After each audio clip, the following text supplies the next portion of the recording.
Bom, antes deixa eu avisar como é que vai ser a prova. A prova vai ser feita online pelo Google Forms, igual as atividades que vocês já estão acostumados a fazer. Então, vocês vão responder lá com múltipla escolha.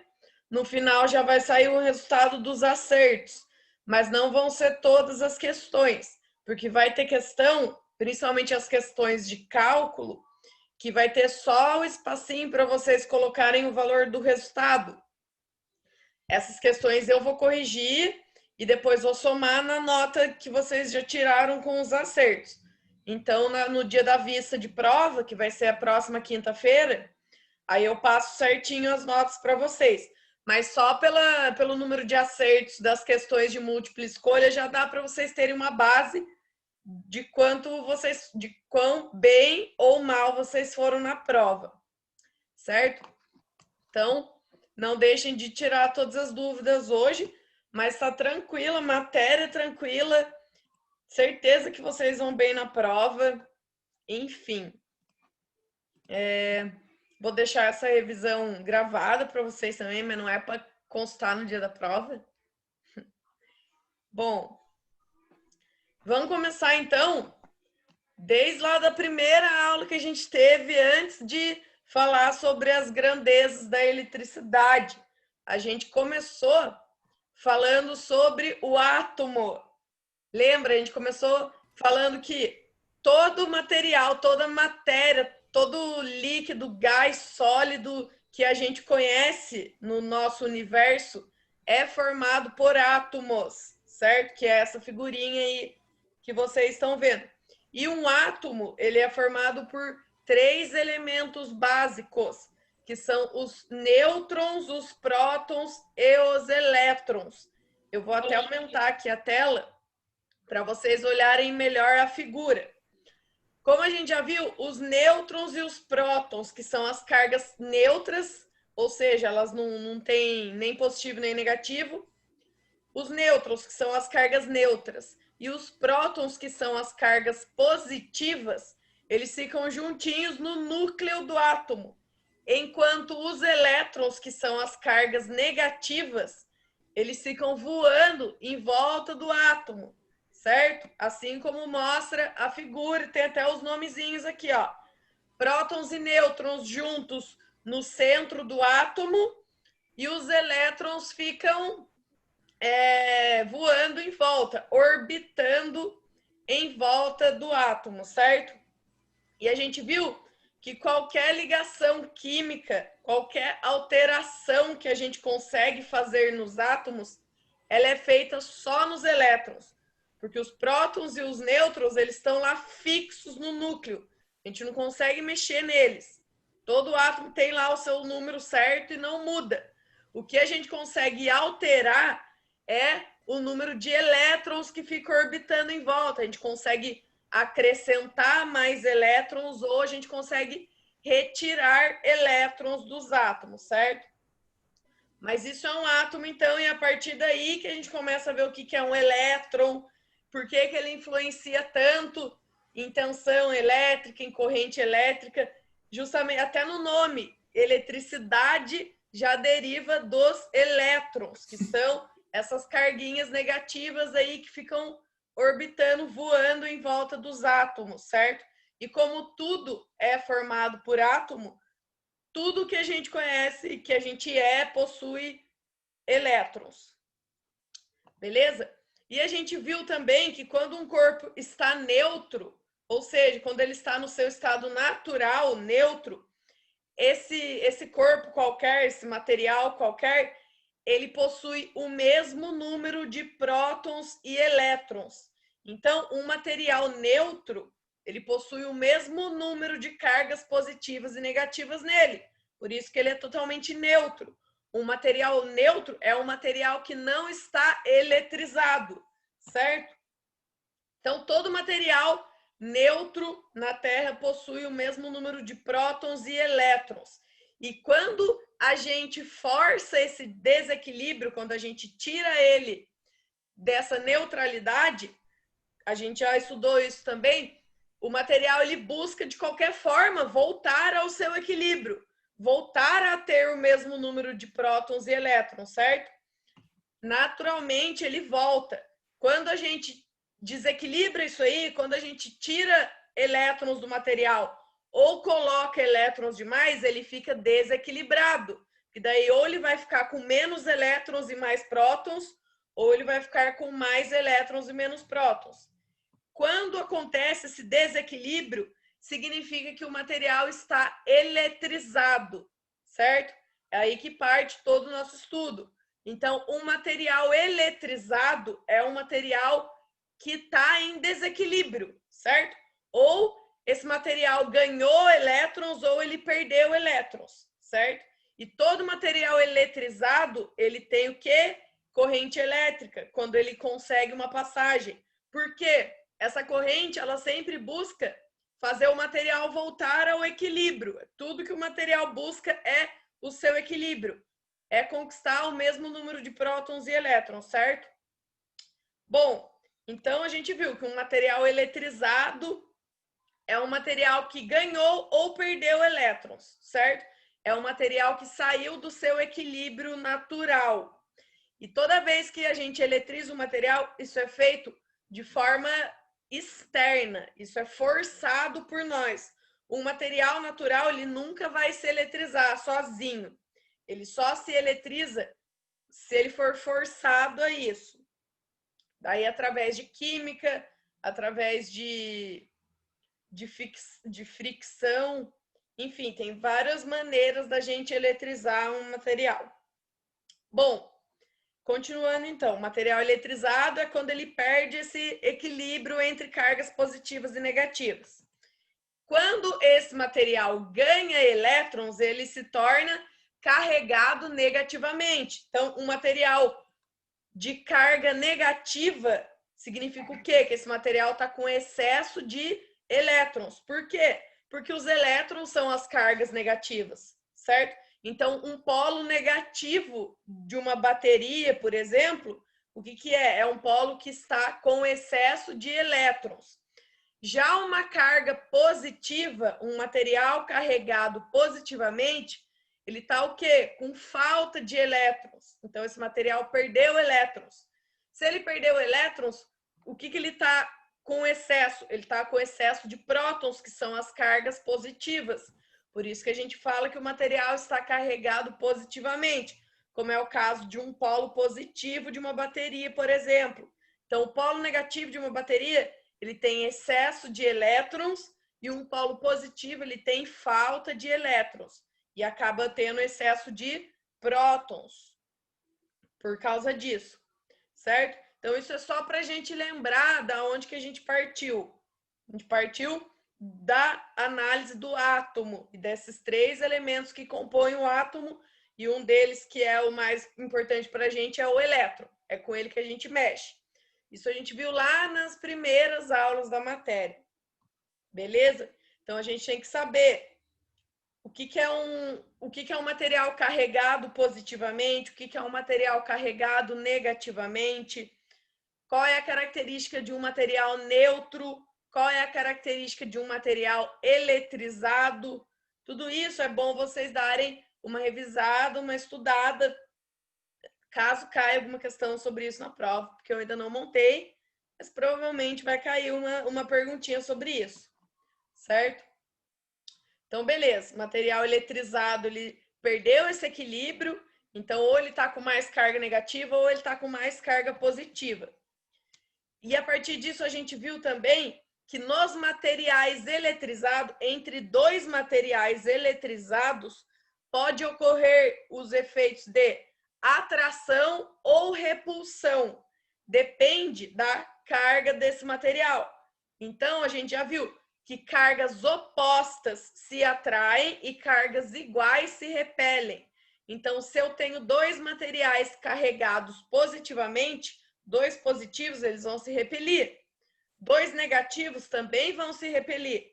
Quais os materiais que vão se atrair? Um positivo e um negativo. Esses dois se atraem. Por quê? Porque justamente o que falta em um está sobrando no outro. Por isso que eles se atraem. Por isso que na hora de energizar um circuito, a gente liga num polo positivo e num polo negativo, certo? Porque daí a gente tem atração entre as cargas, isso forma corrente elétrica. Se a gente liga, vocês podem fazer esse teste com pilhas, se vocês ligarem um circuito com duas pilhas voltadas para o polo positivo, por exemplo, não vai acontecer nada, porque não existe atração dessas partículas, certo? Então, atração ocorre entre polos opostos e repulsão ocorre entre polos iguais, tanto dois negativos quanto dois positivos. Isso tudo a gente já está sabendo. A partir daí, então, a gente viu o que é potencial elétrico. Potencial elétrico é essa capacidade dos materiais eletrizados, então é um material eletrizado, é um material que já está em desequilíbrio, ele já está ou com cargas negativas ou com excesso de cargas positivas, e é a capacidade desse material atrair ou repelir outros materiais eletrizados. Então, isso é potencial elétrico. Quanto maior for o desequilíbrio do material, mais potencial elétrico esse material vai ter, porque ele vai ter mais força para atrair elétrons. Então, se eu tiver, ou para repelir. Então, por exemplo, se eu tiver um material com muito excesso de elétrons, eu injetei muito elétron no material, ele está muito carregado negativamente. Esse material, ele vai ter um grande potencial elétrico. Por quê? Porque ele vai ter uma grande força de atração pelos materiais carregados positivamente e também ele vai ter uma grande força de repulsão por outros materiais negativos. Da mesma forma que se eu tiver um material com uma falta de elétrons muito grande, ele também tem um grande potencial elétrico. Por quê? Porque ele vai ter uma grande capacidade de atração por cargas opostas e também vai ter uma grande capacidade de repulsão por cargas iguais. Então, quanto maior for o desequilíbrio elétrico de um material, maior é o potencial elétrico desse material. Aqui na figura tem até o exemplo de um raio, que nada mais é do que um acúmulo de potencial elétrico nas nuvens. Então, ela fica com muita diferença, muito com muito desequilíbrio elétrico, muito excesso de elétrons nas nuvens, por causa de esqueci a palavra, o atrito. Todo o atrito que as nuvens têm no céu com partícula de água, quando está chovendo, esse atrito eletriza as nuvens e por isso fica um grande potencial elétrico, tanto que ele rompe o ar. É um potencial elétrico tão forte que ele não precisa nem de um meio condutor para conseguir atrair, no caso, atrair a Terra. Ele rompe o ar e forma um arco elétrico. Então, isso é potencial elétrico. Lembra disso, quanto maior esse desequilíbrio entre cargas positivas e negativas de um material, maior a capacidade dele de atração e repulsão. Isso é potencial elétrico, capacidade de atrair ou repelir elétrons. Beleza? A partir disso, então, a gente começou a estudar as grandezas elétricas e falamos sobre elas quase todas as aulas até o final. Começando pela tensão. Primeira grandeza elétrica que a gente viu foi a tensão. Percebam lá no desenho, função da tensão é empurrar a corrente. O que é a tensão, então? A tensão é a diferença de potencial elétrico entre dois pontos. Então, eu tenho dois pontos eletrizados e a diferença de potencial elétrico entre esses dois pontos forma a tensão entre eles, forma uma tensão elétrica entre eles. Se eu tivesse dois pontos com o mesmo potencial elétrico, por mais que esses dois pontos tenham potencial elétrico, não existe tensão entre eles, porque eles têm o mesmo potencial. Eu preciso de uma diferença de potencial elétrico. Ou um muito positivo e outro muito negativo, ou um pouco negativo e o outro muito negativo, ou um positivo e um neutro. Enfim, tudo que for diferença entre potencial elétrico, existe tensão. E a gente viu que a tensão ela é medida em volts, simbolizada pela letra V. Então, a unidade de medida da tensão elétrica é o volt, certo? Depois, a segunda grandeza elétrica que a gente estudou foi a corrente elétrica. O que é a corrente elétrica? Você vê que a corrente já é um complemento da tensão. A corrente elétrica nada mais é do que o movimento das cargas elétricas entre dois pontos onde existe uma diferença de potencial. Então, como a gente viu nas aulas, eu consigo encontrar tensão sem corrente. Existe tensão sem corrente. Se você for na sua tomada vazia aí e medir ela, você vai ver que ali tem tensão entre as duas fases da sua tomada, existe tensão, existe diferença de potencial. Porém, ali não existe corrente. Por que que não existe corrente? Porque não tem nenhum meio condutor ligando um polo a outro, certo? Só existe corrente elétrica quando eu tenho um condutor entre esses dois pontos com tensão, certo? Resumindo, pode existir tensão e não existir corrente, mas não existe o contrário. Não é possível existir corrente elétrica sem tensão, porque a corrente ela depende da tensão elétrica para existir. Ela depende da diferença de potencial. Se eu pegar um pedaço de cabo, um fio condutor de cobre, e segurar aqui na ponta dos meus dedos um fio condutor, não vai existir corrente passando pelo fio. Por quê? Porque não tem diferença de potencial nas pontas dele. Agora, se eu ligar esse pedaço de fio em dois pontos onde existe uma DDP, onde existe uma diferença de potencial, aí vai existir corrente elétrica passando por ele. Inclusive, se eu pegar o mesmo fio e enfiar nos dois plugs da tomada, eu vou criar um curto-circuito, que a gente já vai falar sobre isso daqui a pouco. Então, precisa de tensão para a corrente elétrica existir, certo? A corrente elétrica é o movimento das cargas elétricas passando de um lado para o outro, dos dois pontos em que existe tensão. No caso da corrente contínua, por exemplo, que é a corrente gerada por baterias, pilhas e todo tipo de fonte de energia, fonte de tensão que tenha dois polos definidos, um positivo e um negativo, a gente consegue observar muito bem que o elétron ele só está buscando voltar ao equilíbrio. Como a gente já viu, o polo positivo ele está com falta de elétrons e o polo negativo ele está com excesso de elétrons. E tudo que o material busca é voltar ao seu equilíbrio natural. Então, quando a gente disponibiliza um caminho para esse material voltar ao equilíbrio, ele vai voltar, ele vai procurar voltar ao equilíbrio. Então, quando a gente liga essa bateria, por exemplo, liga os dois polos dela num condutor, o que vai acontecer? Vai ter corrente elétrica do lado que está com excesso passando para o lado que está faltando, até os dois lados chegarem ao equilíbrio.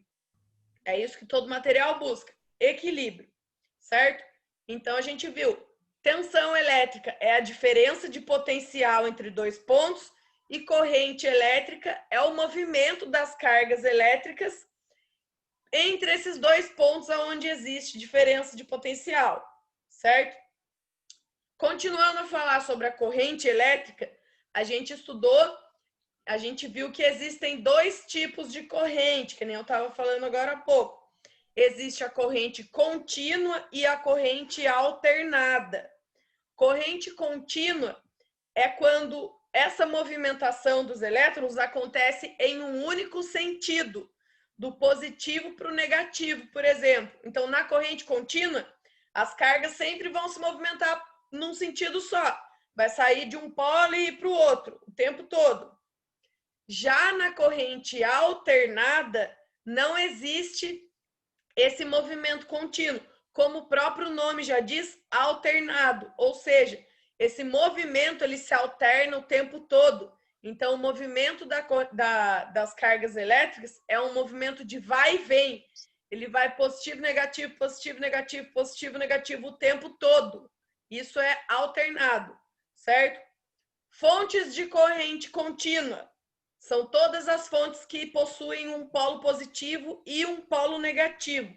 Então, bateria, pilha, existem fontes mesmo, equipamentos que geram corrente contínua. Todas essas fontes de energia geram corrente contínua. Então, tudo que tiver polo positivo e polo negativo, você pode saber que gera corrente contínua, ou seja, gera o movimento dessas cargas em um único sentido. E as fontes de corrente alternada? Fontes de corrente alternada são as fases. Fase que chega para a gente na tomada, fase que chega no disjuntor, certo? Fase que alimenta de alimentação residencial, que vem do poste para nossa casa. Aquilo ali são fases. Por que são chamadas de fase, em vez de ser chamada de polo? Justamente porque uma hora essa fase é positiva, outra hora ela é negativa e ela fica invertendo polaridade o tempo todo. Então não dá para saber qual polaridade da fase, por isso ela é chamada de fase. Cada hora ela está numa fase, uma hora ela é positiva, outra hora é negativa, e fica alternando o tempo todo. Então, essa é a característica da corrente alternada. E quando a gente estava falando de corrente alternada, surge também algo importante da gente saber, que é a frequência, muito utilizado aí na profissão. O que é a frequência elétrica, então? Como a gente já viu, a frequência elétrica é a quantidade de vezes que essa corrente se alterna dentro do período de 1 segundo. Então, frequência elétrica é isso.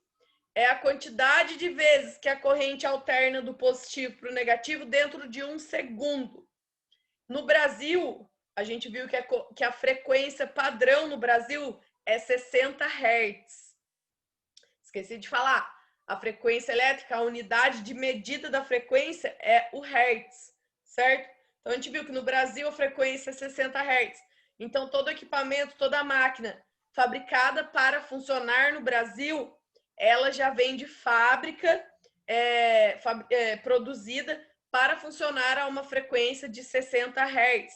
Porém, tem aí outros países, inclusive aqui próximo da gente, que trabalham com uma frequência de 50 Hz. Certo? Isso aí é só a nível de curiosidade.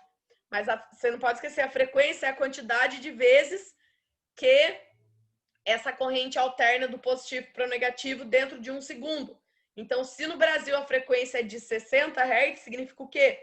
Que acontece essa alteração 60 vezes por segundo. Então, não dá para a gente definir. 60 vezes por segundo é muita coisa. Só nas fases, tá, gente? Isso só vale para corrente alternada. Corrente contínua não tem frequência, porque ela não tem alteração.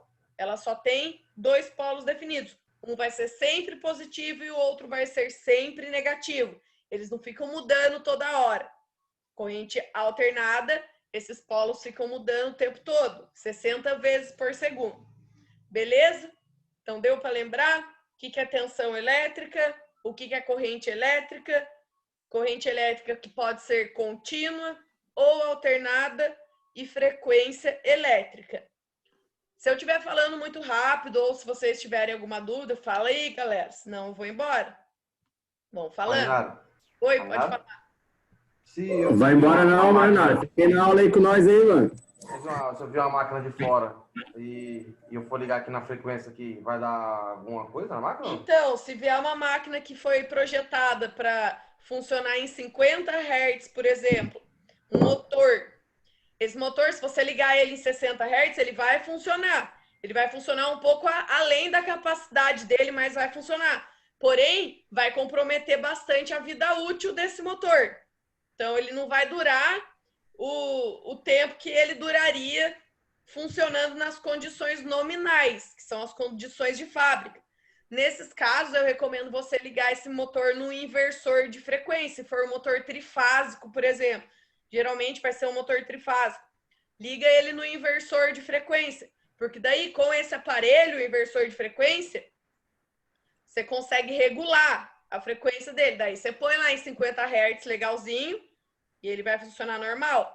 Da mesma forma que se eu ligar um motor de 60 Hz numa frequência de 50 Hz, ele vai funcionar um pouco abaixo da capacidade dele, mas vai funcionar. Porém, também vai comprometer a vida útil dele, certo? Mas como a diferença é pouca, 10 Hz, funciona, normal. Tá bom, obrigado. Bom, então continuando então. Já falamos de corrente, tensão. Faltou falar de resistência. Terceira grandeza elétrica que a gente viu. Como já mostra o desenho ali, resistência ao boneco de chapéu. A resistência, ela é a oposição à passagem de corrente elétrica. Então, todo material possui resistência, todo. Fio condutor, borracha, materiais isolantes, materiais condutores, todo material possui resistência, certo? Alguns têm uma resistência maior, outros têm uma resistência menor, mas todos têm uma certa oposição à passagem de corrente elétrica. E é justamente essa resistência que, em alguns casos, como num circuito, por exemplo, é a resistência das cargas que estão ligadas nesse circuito que impedem o curto-circuito de acontecer. Daqui a pouco a gente vai falar de curto-circuito também para relembrar. Então, lembra disso. Resistência é a oposição que o material tem à passagem de corrente elétrica. Todo material possui uma resistência. Aí a gente estudou. Materiais que possuem baixa resistência elétrica são conhecidos como materiais condutores. Por quê? Porque se ele tem baixa oposição à passagem de corrente, a corrente vai passar facilmente por esses materiais, que geralmente são os materiais metálicos, certo? Então, materiais metálicos são conhecidos como materiais condutores. Por quê? Porque eles têm baixa resistência elétrica. Ou seja, por esses materiais, a corrente elétrica passa facilmente. Agora, os materiais isolantes são materiais que têm alta resistência elétrica. Então, são materiais que se opõem muito à passagem de corrente elétrica. Eles dificultam muito a passagem de corrente elétrica, como é o caso da borracha, da cerâmica, do vidro, etc. Possuem alta resistência elétrica. Por isso que a corrente não passa por eles, certo? Porque a resistência dele é tão grande que dificulta muito a passagem da corrente, certo? Então, relembrando aí a diferença de materiais condutores e materiais isolantes. Tá tudo ligado ao nível de resistência elétrica do material. A resistência elétrica é medida em ohms, como a gente já estudou aí recentemente, fazendo as contas todas. É simbolizado pela letra grega, que parece uma ferradurazinha, certo? Então, tensão é medida em volts, letra V. Corrente é medida em amperes, letra A. E resistência é medida em ohms, que é a letra grega, certo? Então, lembra disso. Tensão é a diferença de potencial. Corrente é a passagem é o movimento das cargas elétricas. E resistência é a dificuldade na passagem de corrente elétrica, é a oposição à passagem de corrente elétrica. Facinho, as três grandezas, elas têm uma relação entre si, como a gente já estudou lá na lei de Ohm. Então, uma influencia na outra. Quando as três estão coexistindo num circuito, aí tem todos os cálculos, todas as contas aí que mostra como uma influencia na outra, mas enfim, essas são as três grandezas principais da eletricidade e tem que estar na ponta da língua aí para todo mundo. Então, beleza. Materiais isolantes, materiais condutores, e a gente viu também que existe na natureza uma terceira classe, que são os materiais semicondutores. E a característica dos materiais semicondutores é que eles conseguem mudar a condição de isolante para condutor. Poucos materiais podem ser semicondutores, são materiais naturais encontrados aí na Terra, e conforme a gente varia a temperatura desse material, ele deixa de ser isolante e passa a ser condutor. Então, a partir de um certo aquecimento, ele passa a ser condutor. Conforme ele resfria, ele volta a ser isolante. Então, essa é a característica de um material semicondutor. Ele consegue ser isolante e condutor, dependendo da... Isolante ou condutor, né? Não os dois ao mesmo tempo. Dependendo da temperatura, dependendo do calor que a gente coloca sobre ele. Beleza? Então, essas foram as 3 grandezas da eletricidade e todas as suas características. Dá uma estudada lá na apostila de 100 e poucas páginas que eu fiz. Continuando, depois de ver as 3 grandezas, a gente começou a estudar circuito elétrico. Circuito elétrico nada mais é do que esse caminho fechado por onde passa a corrente elétrica. Por que caminho fechado? Porque se em algum momento tiver um rompimento, já não passa mais corrente elétrica. A corrente elétrica tem que ter um caminho fechado de um polo a outro da fonte de energia, da fonte de tensão. Se no meio do caminho houver um corte, houver uma interrupção, já não existe mais corrente elétrica. Mas um circuito basicamente é isso então. E os 3 componentes básicos para que exista um circuito é o quê? É a fonte de tensão, são os condutores que vai fazer essa passagem e são as cargas. As cargas aqui no caso é qualquer coisa que a gente ligue, certo? Qualquer coisa que a gente ligue na fonte, na tensão. Não existe um circuito formado só por fonte e condutor. Isso seria um curto-circuito. No meio do caminho, a gente tem que ter as cargas para consumir essa corrente que está passando. A função das cargas é transformar essa corrente elétrica, transformar a energia elétrica em outro tipo de energia. Então, essa é a função da carga. A carga tem a função de consumir a energia elétrica do circuito e transformar essa energia em outro tipo de energia. Como, por exemplo, transformar em luz, transformar em movimento, transformar em calor, transformar em som. Então, dependendo da carga aí que eu ligar no meu circuito, ela vai consumir a energia elétrica e transformar em outro tipo de energia. Mas tem que existir carga. Pode ser uma carga, como é o caso desse desenho aí do exemplo, ó, que tem só uma lâmpadazinha, ou podem ser várias cargas iguais, podem ser cargas diferentes no mesmo circuito, enfim. Mas esses são os 3 componentes básicos de um circuito elétrico, para um circuito elétrico existir. Fonte de tensão, que é o que vai gerar energia, condutores, que é o que vai conduzir essa energia da fonte até a carga e da carga de volta para a fonte, e a carga, que é o que vai consumir essa energia. 3 elementos básicos de um circuito elétrico. Fora esses elementos básicos, é muito comum a gente achar esses outros elementos também nos circuitos, que são os interruptores. Os interruptores nada mais são do que os dispositivos de manobra do circuito, para não ficar ligado o tempo todo. Então, a gente consegue controlar melhor o funcionamento do circuito através dos interruptores. A gente consegue ligar e desligar o circuito a hora que a gente quiser. O interruptor, então, como o próprio nome já diz, ele serve para interromper a passagem de corrente no circuito e, quando ele está fechado, ele serve para permitir a passagem de corrente. Então, o interruptor abre e fecha a passagem de corrente no circuito. Então, muito utilizado aí. Outros elementos também que aparecem bastante nos circuitos são os resistores, que a gente já viu. A função de um resistor é limitar a passagem de corrente nos circuitos. Então, o resistor ele limita a passagem de corrente. Quando eu tenho uma carga mais sensível ligada no meu circuito, por exemplo, às vezes essa carga não suporta a quantidade de corrente que está passando pelo circuito.